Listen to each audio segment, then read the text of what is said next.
Hello, everybody, and welcome to another very, very, very special episode of Messi and Co. I'm Ashley here, as always, with my co-host Gian. But we have a new guest today. Someone's going to be with us the whole entire episode. Favian Renkel, big MLS insider, very popular Twitter account /X, I guess, and is going to be part of not only our official Inter Miami season preview, but more importantly, the first ever episode that's going to be on our brand new YouTube channel, 5 Reasons Football. So first and foremost, Fabian, thank you so much for joining. Welcome. Thank you for being on this kickoff episode and just talking MLS and Messi and Inter Miami. Yeah, thank you for having me on. I mean, I'm just happy I don't have to talk about Bronico and Charlotte, starting on the left back. We can talk about something very, very easy here with the best player in the world, So thank you for having me on, and I appreciate it, and I'm excited. Yeah, Awesome. Excited to have you on, and I'm excited to be back to here talking Inter Miami, talking MLS, and what a better person than to start this channel off with you. So thank you so much, Fabian. Really appreciate you coming on. No, I'm honored. Thank you again. Completely flattered. You guys have a good thing going. I see all the tweets, and I always see Messi and Co everywhere. So you guys do a great job. Oh, thank you. Well, speaking of, the reason why not only are we doing this episode, but what's making it super special, as you can see in the banner, is we are on a brand new YouTube channel called 5 Reasons Football. And the reason we did that is because we're still with our media company, 5 Reasons Sports, South Florida company, huge part of who we are. But not only do we love talking about Messi, we love talking about soccer in general, and we want to extend the conversation globally, nationally. MLS, obviously, something that you are incredibly familiar with, but just want to reach people all around the world, create a strong community, and whatever we can talk about, whether it's Messi, Premier League, La Liga, international. Obviously, World Cup is next year. Crazy how quickly it showed up. All of that stuff we're having on this one central place called 5 Reasons Football, and we're super excited to kick it off. So thank you again, Fabian, for being here. And just to give you your flowers, outside of, like I said, you have a really, really successful Twitter account, always on breaking news. No, you do. Stop. We were having this conversation. I said you're kind of like the American version of Fabrizio. Oh my God! Obviously, Tom Bogert, who we have immense respect for, really, really cool dude, has breaking news. I think you add a bit of flavor. You're obviously a journalist that's worked for Sports Illustrated, 90 Minutes, Leagues Cup, San Jose Earthquakes in general. You have a lot of knowledge, and I think you get the conversations going. You break a lot of good news.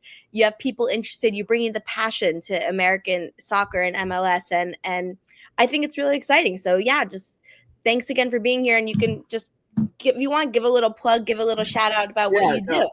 Thank you so much for the flowers, man. I don't know what to do. I'm gonna be read this whole episode. No, but thank you so much for having me on. All I want to say is the motto that I've always lived: if no one's talking about your tweet, or if no one feels a certain type of way about your tweet, then it's not a good tweet. So you have to take the good and the bad, and it all helps it become an argument, and it all helps it become something that we are talking about. And at the end of the day, it's sports, right? I mean, everyone's going to have different opinions, and that's the fun, and that's the beauty of it. So I'm always excited to talk and argue and have a good time about sports. It's always a good time.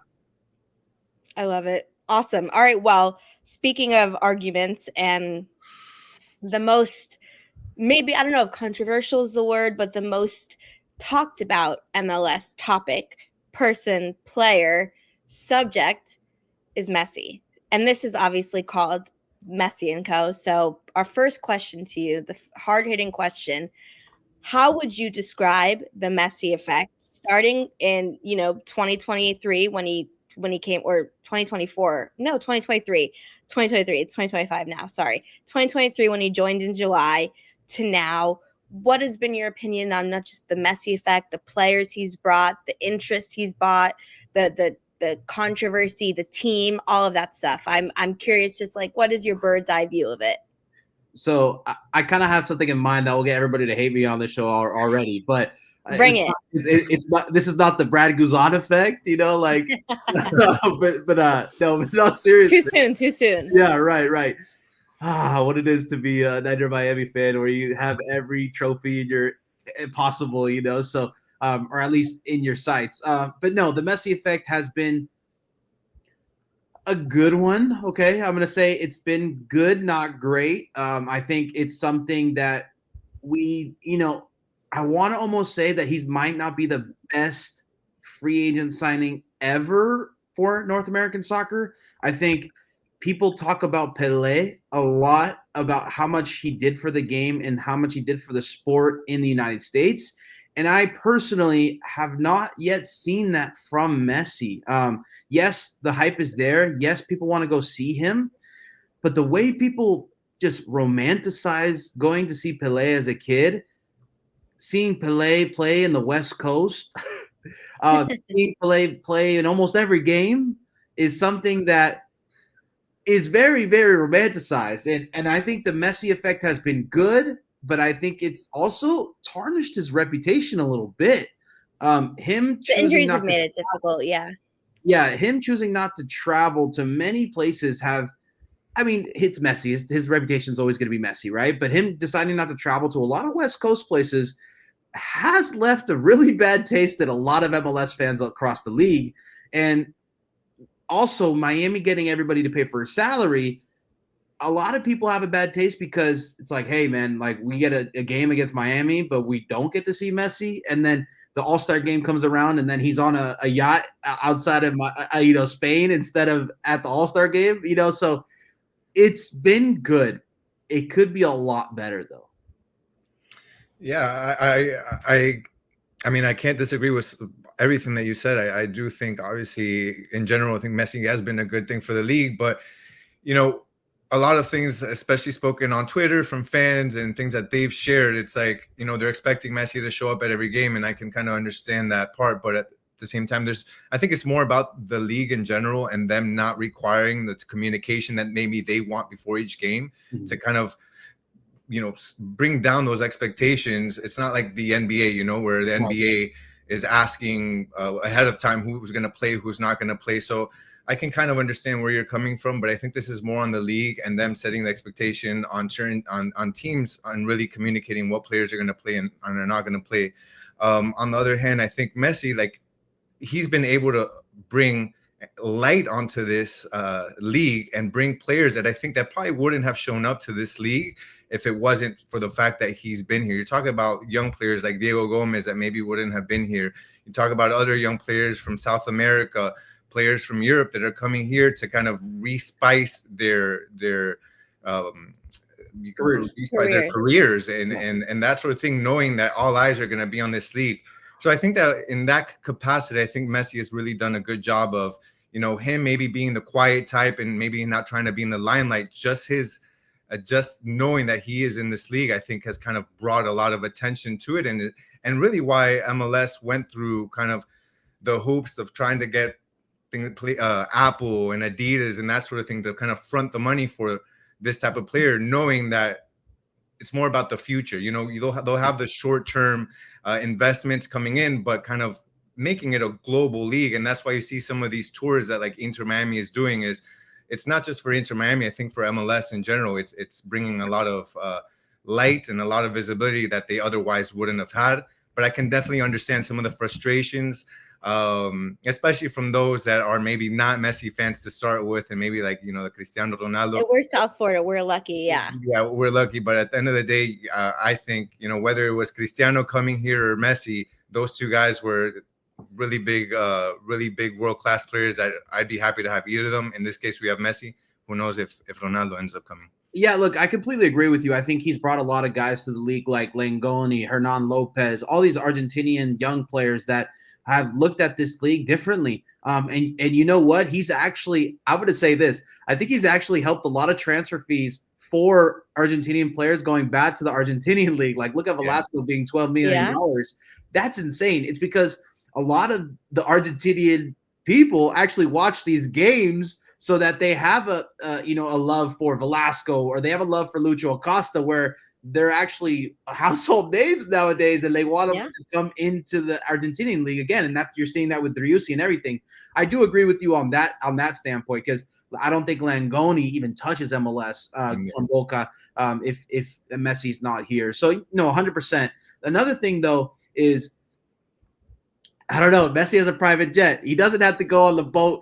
He can wait. He could not play and be at the All-Star game, say hi to everybody that showed up. So that's my thing. And then Suarez picking up a mysterious injury so he could be on the boat too.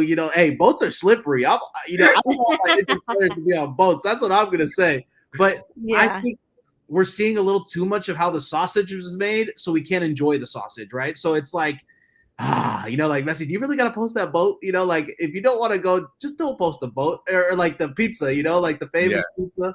Oh my God, the pizza is crazy. Yeah, I mean, I think those are really fair criticisms or critiques of it in general. I think if he didn't get injured in Copa America, right, I think a lot of that probably would have been different. But it's a woulda, coulda, shoulda. He's obviously older. Part of the risk Inter Miami MLS took was hoping he wouldn't get injured that much. I mean, during Barcelona, he was rarely injured, but age and circumstance does catch up with you. So I think to your point, if injuries and his visibility was a little bit more, and he was, you knew he was never going to be like Cristiano, like shouting from the rooftops about Inter Miami or MLS in general, because he's never done that anywhere. That's not his personality. You knew his play on the pitch. I mean, we talk about this a lot in our shows. I would say even today, if he's perfectly healthy, he'd make a lot of people starting 11 in the world. Like, 100%. Yeah. Which is crazy. He's 38 years old, and second, third season in MLS, you'd be like, oh, wash. Like, Cristiano would not make a lot of 11s. Messi will make most people starting 11 today, which is, I think, probably more than MLS could have asked for, in that sense, that like the quality of play he's bringing, and Suarez, to the amount of goals Suarez got. As a Uruguayan yourself, you, I'm sure, have kept an eye on Suarez.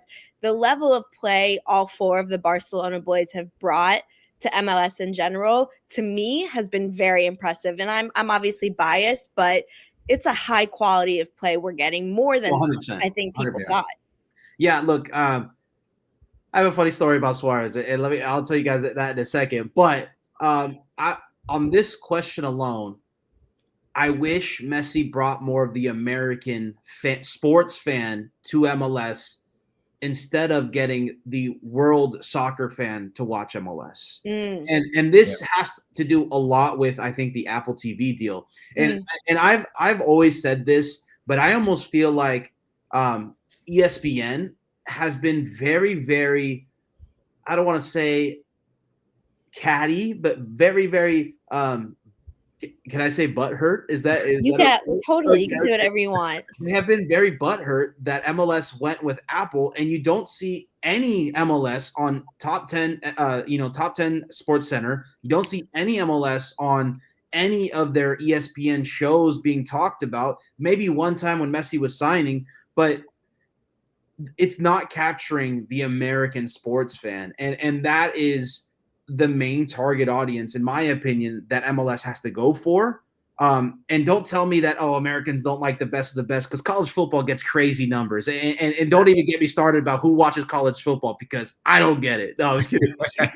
I'm with you. But like, why would you watch that? They only got to put 1 foot down. It's a completely different game. You gotta keep it down. No, but no, seriously, my whole thing is like, you need to capture the American and not just the soccer fan. And I think Messi could do a little bit more. I had a tweet when he first came here. Messi has more followers on Instagram than Patrick Mahomes, Tom Brady, LeBron James, Stephen Curry combined. And that hasn't been attacked as much as more than I wanted to, but alone too, that's all Messi too, because he was just invited to the White House and he didn't go. Yeah. Right.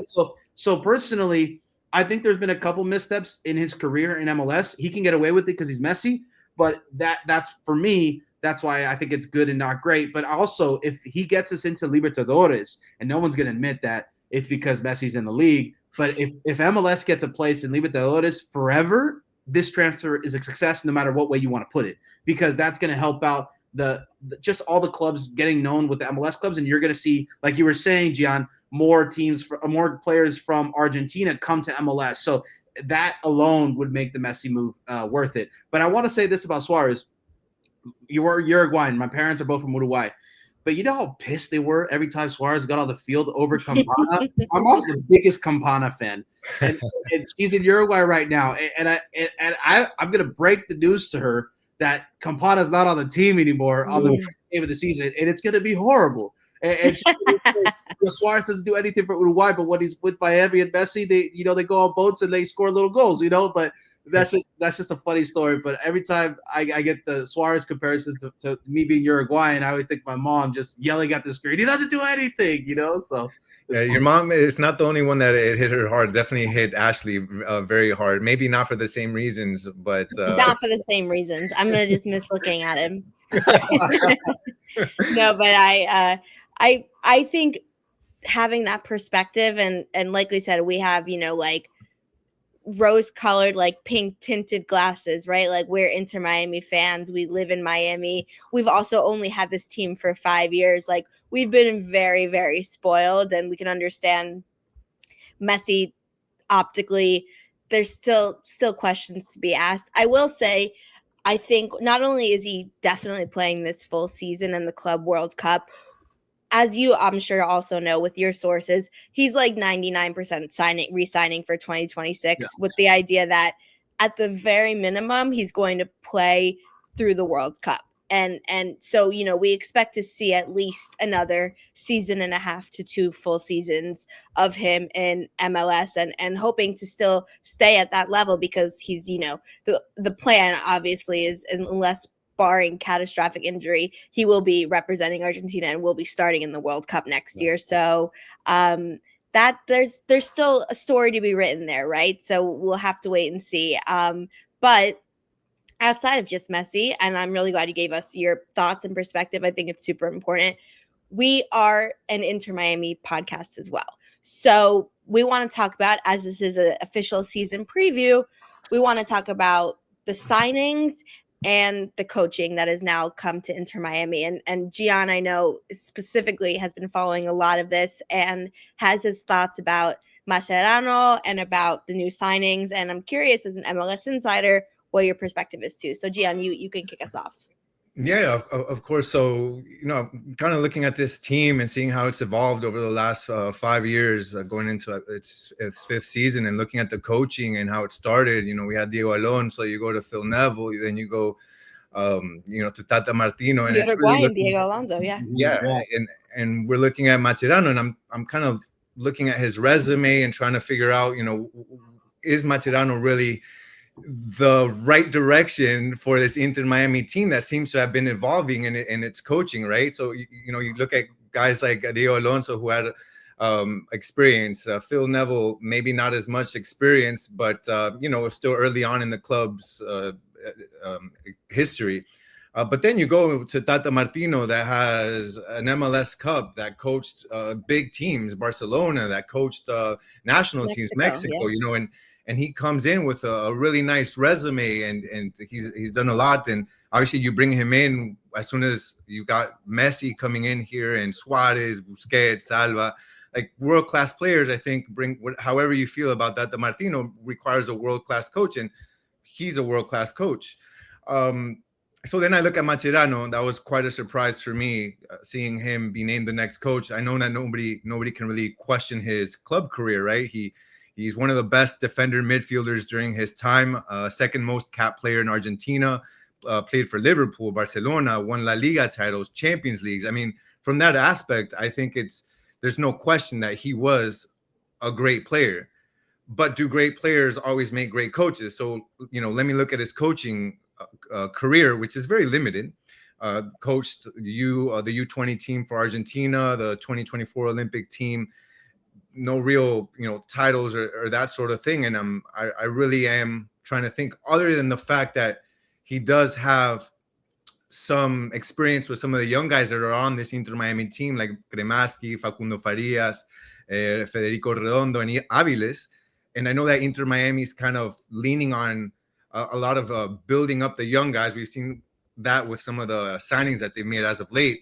But other than that, was this really the right step forward when you're looking at the Leagues Cup, Conca Champions, FIFA Club World Cup?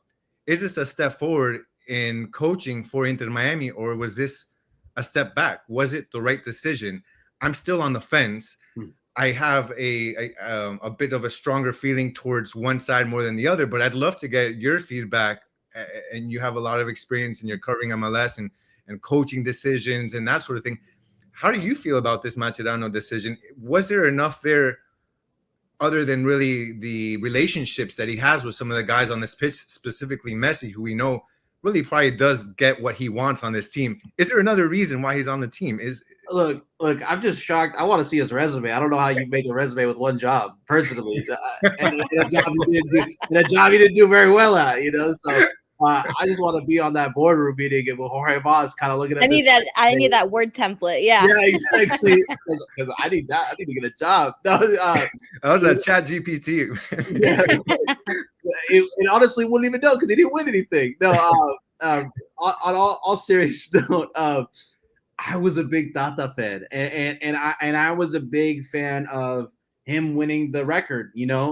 Without Messi playing for a lot of the season. So unfortunate. I mean that Atlanta United happened. They didn't have another way of winning a game besides Messi shooting with his left foot outside the box. And then Tata had to go. Was he forced out? Was what they say real? So that's one thing to think about too.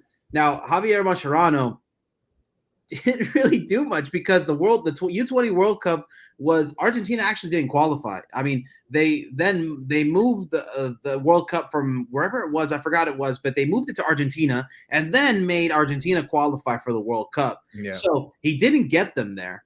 And then in the Olympics, he really didn't do anything with the team that should have been one of the best teams in, I would say, the Olympics. You had Almada, a player that's a European player now. You had a whole bunch of these young players that should be something when the old guard of, Di Maria, Messi, all these guys kind of go away, they retire. It's just, I think the pedigree is something that we're really, really, really, really, really hoping that he has, I don't want to say, you guys notice how many MLS coaches lose jobs and then they regain another job? Yeah. So it's really not that serious, I guess. I hate to say it, but like a lot of MLS coaches get jobs in other MLS cities. So not set in stone. Yeah. Yeah. So it's really like we could have got an MLS guy, because there was 10 of them available, and I think there's still Gio Savarese available, a very capable MLS coach that they could easily bring in to win. But I think this is more of the worldwide draw that Mascherano brings you, right? Now you get the pictures of Mascherano, coaching Messi, and I don't want to say it's almost like a photo op, but everything's a photo op. Doesn't mean it's not real. It's a nice one. Yeah. So yeah, I'm interested to see. I'm so interested to see that I'm going to be in Vegas, seeing how Inter Miami 2 plays against America. It's going to be our new Messi and co-correspondent. Yeah, so I'm interested to see how he really tries to shore up this defense and tries to motivate Messi. So so far I like that he's trying to speak English. I think that's great.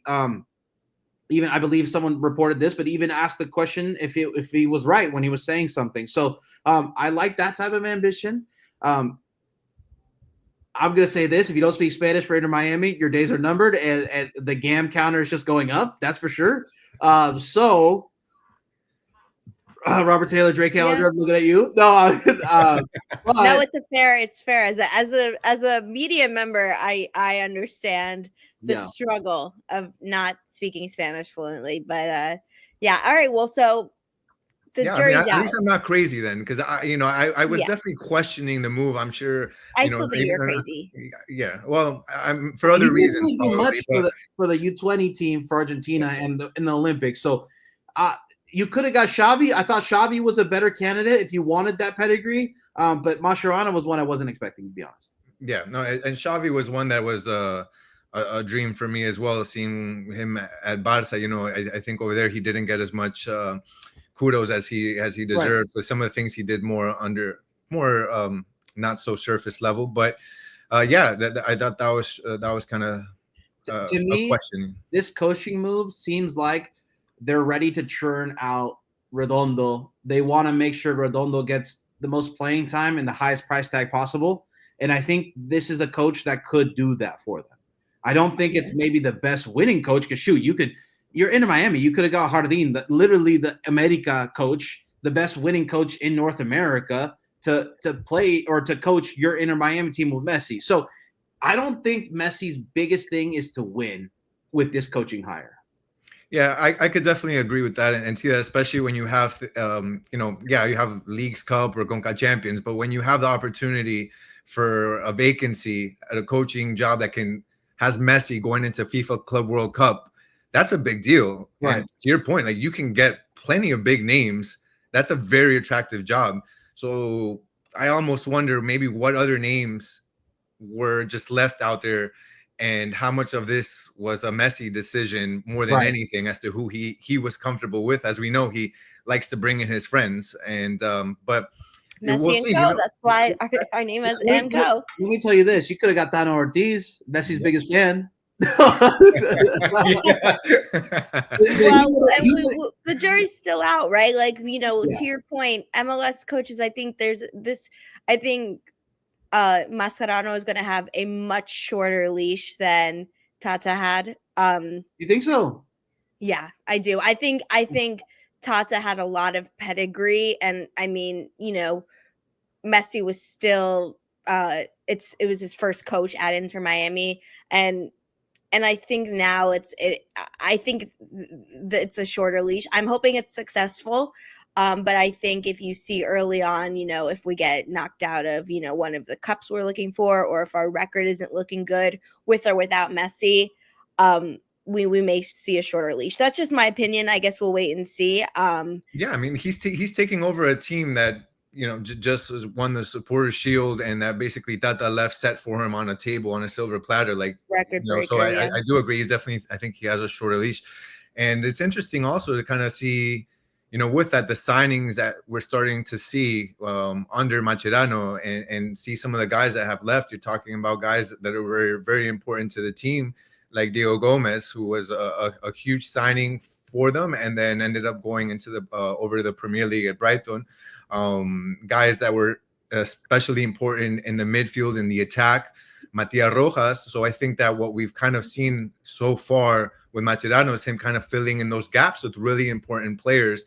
One being, there's quite a few, but we'll kind of maybe mention some of the ones that are official and also very close to being official. But one like Fafa Picault comes to mind, who we Inter Miami knows very well, and facing him in the Leagues Cup when we won.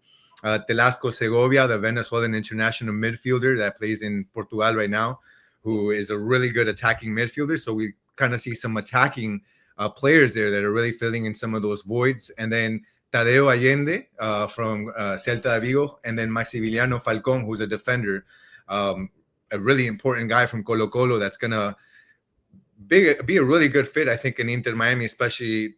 We know that last season they had no issues attacking. They were the team that scored the most goals. But one of the things or areas where they suffered the most was really on the defensive end. So I think a guy like Maximiliano Falcón is going to be a big help, a starter right away in my eyes. But I guess, Fabian, like when you're looking at some of these signings, like Fafa, Telasco, Tadeo, and Maximiliano, are these, are these some of the signings that you think are kind of ready to start right away into this team, or these guys are going to be maybe more of like backups? Because I'm looking at, some of these. I'm looking at a heavy schedule for Inter Miami. Obviously, there may be two teams, but I look at some of these guys, and to me, some of these guys are 18 players. It's going to be interesting to see who ends up going to the bench. And look, we thought maybe starters already. Yeah. Miami had a very, very glaring issue down the stretch, was that they didn't have enough speed when it comes to stretching the field. Suarez being, the prolific striker he is, the good striker he is, but the guy's on one knee basically. So they added some speed with Fafa Pico, and then hopefully, I know Fafa Pico very, very closely. Drinks mate from Miami.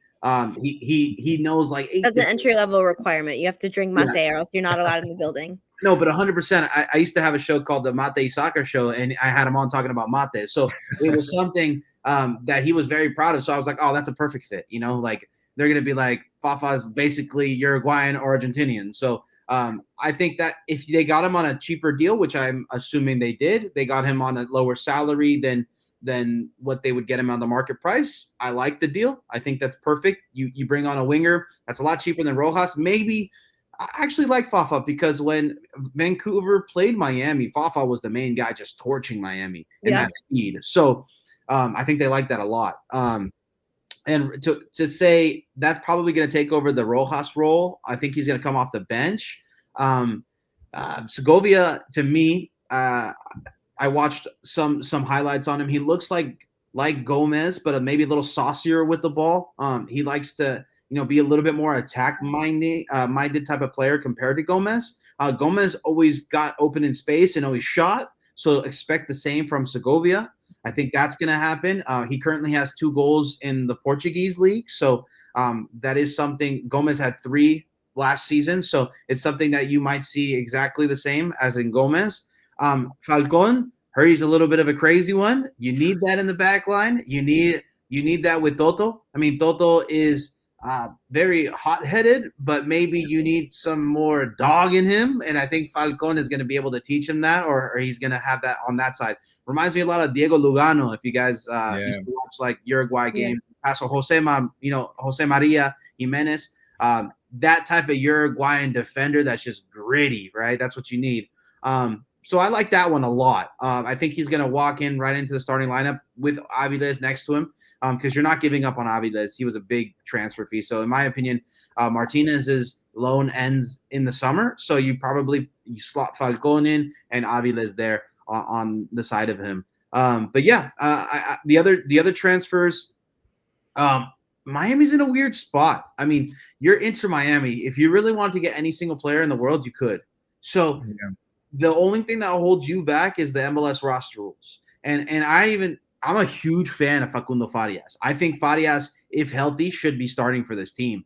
But I think he's going to be, unfortunately, the odd man out because they're trying to find this loophole where if you loan out a U22, you get to keep a U22 plus the player. So that means you get to add another U22. So with this loophole, I think we're going to see Facundo Farias basically be out of the squad in the Argentinian league. And I love Facundo Farias. I thought he was the future of Inter Miami. So I think it's great dude too. We've met him a few times. Very nice. Yeah. And I think it's just the unfortunate they found a loophole and they want to exploit it, right? So they are bringing in a guy that Mascherano knows, and then they have another U22 open slot. So no, Miami's in a very weird position, and you leave that open DP spot for Neymar. Today, the Chicago Fire. Oh, I was going to bring that up in my next topic. All right, go ahead. You can say it now. The Chicago Fire were linked to Neymar, but baloney. I mean, come on. 0% chance that happens. There's a lot, though. Maybe one AP picked it up and like everyone's just posting it, but more than I've seen about any other story about Neymar is I've seen about Chicago today. That would be the biggest want of life, but I think there's 0 chance that happens. I don't even think Neymar wants to play unless it's Miami. So I think he's going to retire or to just collect a free paycheck if it's not Miami. But you know what I think is happening, and I don't think this is out yet, but I think Chicago might own his discovery rights. So really, yeah, or one of these teams that are interested in Neymar. So if they show interest in Neymar, Miami owes them some gam. Same thing happened with Marco Royce. So I think we're starting to see the start of a cycle where Miami needs to pony up some gam, and no, Chicago's just say no. We of course we're going to sign him, so they get the most gam, right? So this is something that happens in MLS, and this is oddly MLS. This happens nowhere else because everybody knew about Neymar when he was at Santos. It's not like Chicago Fire found him. So it's something that's very. Do they just put their hands in and like whoever raised their hand first got Neymar for 15 years after? Like that was honestly, the idea? I have no idea how Charlotte had Royce's discovery rights when Charlotte was a team for 2 years. So it's like Yeah. what's going on here? No one said they wanted Royce 3 years ago, So it's interesting that this is still a rule. But yeah, this is Neymar is someone that I think this is just them trying to brew up more gam. The ESPN article by my friend Jeffrey Carlisle, great article. He put a quote in there though that said Mascherano said that it was impossible at the moment. Yes, at the moment because they don't own his discovery rights. And so I think that's what Mascherano was alluding to, or they wanted to bring in Di Maria and they need to open up a fourth DP slot, or they buy down Busquets with all the gam they get from Drake Callender and Robert Taylor. So at the moment, there needs to be moves to be made to bring in Neymar. So that's why it's impossible. But that's why it's impossible. So. I don't think Apple TV lets Neymar go to another MLS team. I don't think he goes to another MLS team, but he's gonna. Tim Cook's. I don't think he's coming to MLS. You really think he is? 100%. 100%. Neymar hangs out in Las Vegas. Like he just likes America. So like for Copa America, he was in the stands watching Brazil play in Las Vegas, but the crowd went crazy for him. And if he wasn't even playing, he was just waving from the box, and nobody was watching the game when Neymar was waving in the box. And that's crazy to think about. If I'm Apple or if I'm any sort of Apple exec on the MLS project, I'm saying I'm going straight to Tim Cook. You need to sign this man. It needs to be MSN back in Miami. Make it happen. I don't care. Call Don Garber. I'm going to make the change. So I don't see Apple even letting any other MLS team sign him. And that's my honest opinion. Because I agree with that. I just didn't expect him to come. Imagine if you're Apple and you get to say MSN's on Apple TV exclusively. Yeah, that's getting you so many subscribers. That's getting Apple iPhone purchases, and what you have to pay $40 million. A drop in the bucket for Apple.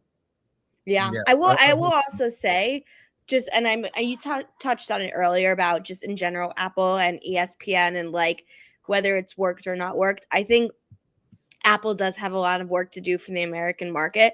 But what I will say that I think has been outstanding is the fact that they post so much content for the world to see. Like within minutes of big MLS moments happening, they immediately post it on social media. They post the high definition version. They want the clips to go viral. And they've gotten a lot of viral clips out of it, but maybe to your point, more globally than an American. But yeah, I mean, they have a chance. They have the money and they have the backing. I don't know. I really don't see a world where Neymar's here, but I'll be the first one in line if he is. How much does it cost to make like an Apple commercial? Let's say it's $20 million because it's Apple. Okay. They can make an iPhone commercial for $20 million. Imagine Neymar playing on an iPhone and then turning around and winking. That's your commercial, and you paid for half of his salary of the year, basically, with that one commercial. And then, that unlocks Brazil. Neymar right now, we're all South America, but yeah. Like, if there isn't Messi here, Neymar is easily number 2. Yeah, and it's not just Apple. And I made a brief tweet about this on our social media, but look, there's also I won't name the brand, but we can kind of guess there's a brand that would, do very well. And is linked with Messi and with Inter Miami that would do very well. And I had a source, a high-level executive within that brand, 3 stripes. That you can guess that said that it was highly likely and that it was a top priority to bring him to Inter Miami and MLS. And I think for me, it's only a matter of time. So I think it's, along with Favian, it seems like we're all on board that there's a high chance it can happen. I hate to say it because I cover this league so much, but we're talking about like billions of dollars being made. So I think this is one where business is going to trump actual integrity of the league and actual integrity of the sport, where Apple's going to step in and say, no, we need to change these rules to get Neymar in Miami. Well, speaking of rules and MLS in general, I mean, also I'm going to put this out here now, and it's recorded. If Neymar signs with Miami that night, you're back on for another episode to go through all of the implications and understanding of it. Sure. Gian thinks so too. I can't picture it, but I'm hoping it's true. You But guys got outside of Messi, right? Anything is possible, like Jorge no, Mas that's says. so true. That's so. Do you know what's really really quick funny story is that my mom and I were going to a lot of Inter Miami games, like starting when the league started. Obviously, there was COVID and all that stuff, but literally the February of 2023, I said to my mom when they were renewing season tickets, I was like, "Mom, let's get season tickets." She's like, "Well, we can just go to a game whenever we want." I'm like, "Listen to me right now. Messi's signing in July. Like, he's joining MLS. Like, I have this vision. I've seen tweets. Get the season tickets now. We got the season tickets. Lo and behold, he signs in July. So." You never know. It could happen. But all right, outside of Neymar, outside of Inter Miami, outside of Messi, MLS in general, you're obviously an MLS insider. We've seen big moves happening around the league. We saw a big move today by Austin. What are kind of your big stories right now, big moves you've seen happen over the offseason or moves you think are going to happen? Yeah, so this new trade for cash, basically, Yeah. rule is something that was definitely needed in MLS. So basically, now if you're listening to this, you can now, if you're, let's say, Cincinnati, can just outright pay for Evander to come over to your team, which before you couldn't do that, or you had to do it with GAM. But there's only a certain amount of GAM you can give. So there was only about like 3 million, 4 million GAM that you can give to make a transfer happen. So a lot of times you saw these high profile superstars not going within MLS and trading within MLS because you can't give 10 million in GAM for a player. So a player like Lucho Acosta or Evander, their price tag is going to be north of 10 million. So we're probably talking 11 to 12 million. And now you can just outright buy them and put them on your team. So this is actually really exciting because you get to keep superstars in the league. So how do you grow a soccer league? How do you grow a fan base within the United States? You have to have superstars because the American fan loves watching LeBron James throw that smoke in the air or the clay in the air, right? So, or the chalk, excuse me. Loves watching Steph Curry chew on his mouthpiece because they know Steph Curry. So if MLS wants to grow, they have to keep their superstars in this league, and this is perfect for that. Portland doesn't want to pay Evander, sure, no problem. Orlando will. So it's something that it's interesting to see for the coming years. I don't see Miami truly utilizing this at all because Miami's in a weird situation where they don't need to buy MLS guys. They can buy Neymar. No, they can buy Maria. So it's like I don't see maybe tier 1 MLS teams taking a bite at this. So we're talking about like the LAs, the New Yorks, the Miamis. I don't really see them using this so much. Maybe selling wise, yes. But I see more teams like the Orlandos, the Nashvilles, the Cincinnatis, the Columbus taking advantage of this rule when they sell off their superstar. So, for example, Orlando sold Facundo Torres to Palmeiras, right? Why not fill it in with an MLS proven guy like Evander?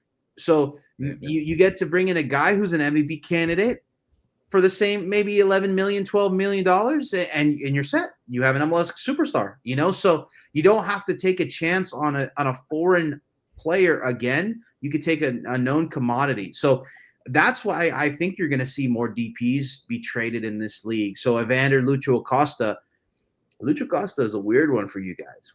Would you take Lucho Acosta? And you get 2 buyouts now, right? Well, and he says he's made it kind of clear that he doesn't really want to stick with Cincinnati, or he's if the right offer comes. I mean, I would be interested about like Hani Mukhtar, like for Nashville, or Hani. Columbus. I actually know Hani pretty personally. He's very happy. He's bringing in a little kid in this world. He's married to a girl from Nashville. I think he's having a great time in Nashville. I don't think he would want to move. He's about to play for the USMNT, I feel like. No, but Lucho Acosta is one where it's like, hey, I know you want to go back to Argentina, but Miami's basically Argentina. You sure you don't want to go to Miami? Basically.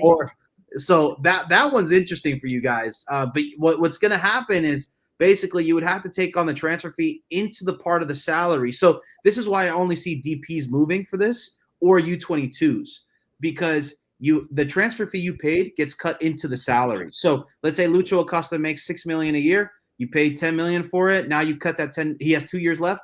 You cut that $10 million in half, and now he's getting paid $11 million on the year. So you can't just purchase a normal salary guy, because that transfer fee is going to go into the player. So when I first heard of this, I was like, oh, perfect. Miami's just going to buy Yamar and whatever defender that's good in MLS. No, unfortunately, you can't do that, right? So I don't think Miami's going to be using this unless they want to, poach a U22 from someone else, which I doubt, because now you have Javier Mascherano. You have him having access to all the Argentinians in the world, right? So I don't think that's going to happen. But in terms of transfers out, Driussi's a very, very cool one to see. We talked about this a little earlier because, Austin made a profit and they sold a whole bunch of seats. 10 million. Yeah, and they sold a whole bunch of seats with Driussi as the main dish. So that's a positive for Austin. I mean, you made out with money and you had 2 or 3 seasons with this superstar, right? So that's a nice one to see. A whole bunch of transfers coming in. San Jose getting Chicho Arango for that cheap is something that I'm very excited Martinez, for. who we know, obviously. Yeah. So that was a steal. I think the steal of the offseason. You get a guy who was competing with Messi for the MVP for half of the season. And that's something that can probably be duplicated, especially with the crazy young talents they have there in San Jose. But no, I'm excited to see where Evander lands. I don't know if you guys follow Evander on social media, but he was wearing an MLS shirt. He wasn't wearing a Portland one when he was training in Brazil. So I think he knows he's going somewhere in MLS. So keep an eye out on that one, because Miami fans, if you're listening to this, Evander might be your next rival. For Orlando, he may be. Yeah, I think that's a really good point about maybe not so much like the big teams like the LA or the Miami, but MLS, it makes me think a lot about NBA, and like you gave the LeBron and Steph example. MLS has honestly a very clear-cut guide if they want to see not only international, but like how do you create the passion within the United States? Like look at a Milwaukee or an Oklahoma City Thunder. And some of our listeners maybe not NBA fans, but the superstars can get you there, and being able to hold that value. The second tier teams, as you said, like maybe a Chicago, maybe a Dallas, maybe a Nashville, an Orlando, they have pretty big fan bases, right? And so if they can maneuver with these new MLS rules and make some more statement signings, they'll keep the passion, and they'll keep growing and hopefully keep creating parity, because I think what this hopefully is going to do is create a little bit more parity with those teams right below the Miamis and the LAs, that they don't have that level of money or that level of whatever, but they can now get some of those bona fide stars to like make them contenders. This is going to see a lot of those stars not go to Liga MX. So for example, I think that was something that this trade rule does. Matty Bogusz going possibly to Cruz Azul for $12 million. That's great business. You bought him for $1 million LAFC, and now you're selling it for 12. So, but other guys like Evander, Lucho Acosta, that would be a crazy name for a Liga MX team. Like Lucho Acosta, yeah, Argentina is where you want to go, but man, imagine him on Leon with James, like that would be crazy. So I think can't believe James didn't come to MLS. I thought that would happen. Honestly, I'm just excited for League's Cup now. James is going to sell out anywhere he goes, just like a Messi would. Colombia was crazy during Copa America, right? So they got to make sure Leon plays in big markets. Yeah, I agree. That would have definitely been a player that I would have liked to see at Inter Miami, but I'm glad either way that we're going to be able to see him here. Right. So, but yeah, I think overall the idea is, it starts to create a league where some of these young guys and some of these players for other teams that were maybe looking at other leagues to kind of make their jump to the Premier League or make their jump somewhere else, that were maybe thinking about Mexico or thinking about other South American teams, they're going to be able to be within the MLS ecosystem long enough, I think, for them to develop, long enough for these teams to continue to grow and make money off of these transactions before they go and continue on in their careers. And I think that's going to be good for the longevity of this league. So overall, I got to agree that that's a win-win for everybody. And I'm just interested. I'm like trying to mull in my brain. Like, I agree. I don't know if Inter Miami will necessarily use this rule to buy, but like, who's the next guy out using this cash rule? Let's say Portland sells Evander. If I'm Portland, I'm calling for Facundo Farias right now. $8 million, take it or leave it. Because he's the odd man out anyway. So that's a U22 player where his salary doesn't count, right? So that's something where I'm paying $8 million for Facundo Farias or Redondo if you guys are giving up on Redondo. So Miami, I think, has a blessing being in Miami. You're always going to get those young Argentinians, and you have Messi, right? Like you said, Gian, earlier in the show, you're always going to get that type of talent, but Portland can't. So Portland's already banking on the fact that they're in MLS, they're accustomed to the league, they know a little bit more English, or at least can, want to make a name for themselves, because maybe something happened where they didn't make a name for themselves in Miami and they're out of the pecking order, right? So, no, it's interesting. I think Miami is going to use this more to sell than to buy. I think that's interesting. And this is kind of, I don't know if it's random, but like I was surprised this offseason in particular that like Robert Taylor didn't go, for example, to a different MLS team, because he's had a lot of big viral moments with Messi. Good caliber player, is not in our best 11 anymore, and obviously speaks English. And I would think that another maybe smaller market team would want to take him on, and maybe Inter Miami just didn't want to let him go, or maybe he didn't get the same notoriety that you would expect. But like, that's someone who could go to like a Portland, for example. And Phil Neville, right? Like he could bring, I think, more than just like your average academy player or whatever, where he's gotten a good amount of notoriety and viral moments with Messi, good skill set. That kind of thing surprised me a little bit. Yeah, Gressel is the biggest question mark on the Miami roster. I mean, he makes so much money. They have two buyouts now. I don't know. If you're Miami, you're all in for Neymar, right? But do you buy out Gressel? Okay, you save up some salary there. You bring in some of these kind of lesser known name guys. You bring in Lucho Acosta, and if Neymar happens, you buy out Lucho Acosta, right? So I don't know. There's ways of doing this, because now you have that second buyout, right? So you put all your eggs in the Neymar basket, sure, but if it doesn't happen this year, you have Lucho Acosta for 1 year. It's not the end of the world. You have Lucho Acosta for the Club World Cup and everything. So it's interesting, and I think Miami's really taking their time because they really want to see what's going on with Neymar right now. Okay, all right. Well, Favian, thank you so much for joining us. So it's been 52 minutes. We have one subject left to go through. This has been awesome. It's been great to get your perspective and your insider thoughts on all of these, Inter Miami and MLS in general. But like we said, this is called Messi & Co. This is a Messi podcast first, Inter Miami podcast second, global MLS soccer podcast third. So Inter Miami season predictions. You said earlier you're going to be in Las Vegas to watch their first preseason game. I think, we could say that compared to last year, this preseason is a little less daunting. I mean, they're obviously they're in LA, they're in Vegas, they're going to be in Orlando, they're going to a few places in South America. Nothing compared to Hong Kong and Saudi Arabia, which is probably for the best, because it obviously was. It was difficult. It was difficult, but let us know what is your level of excitement, or I know maybe you're not an Inter Miami fan, but what is your level of expectation maybe for this Inter Miami team and the different, cups we're going to be in, the CONCACAF Champions Cup, the Club World Cup, the Leagues Cup, MLS in general. What do you see this season being like with the stars we have, and the fact that this is now year 3 for Messi? Yeah, look, actually, it's funny that you say I'm not an Inter Miami fan, because I was the one screaming from the rooftop saying Miami needs to play at a different time than everybody else, and it looks like they heard something, right? So I'm super glad that now I can watch more MLS, because I'm a weirdo like that, but I get to watch Miami with my parents, because they know the names of Suarez, Messi, and they get to fall in love with guys like Campana, Taylor. So it's almost like I get to still watch Miami as a family, and then I get to watch RSL versus Colorado at 2 a.m. because I'm a sicko, So that's a sicko. That is a sicko watch.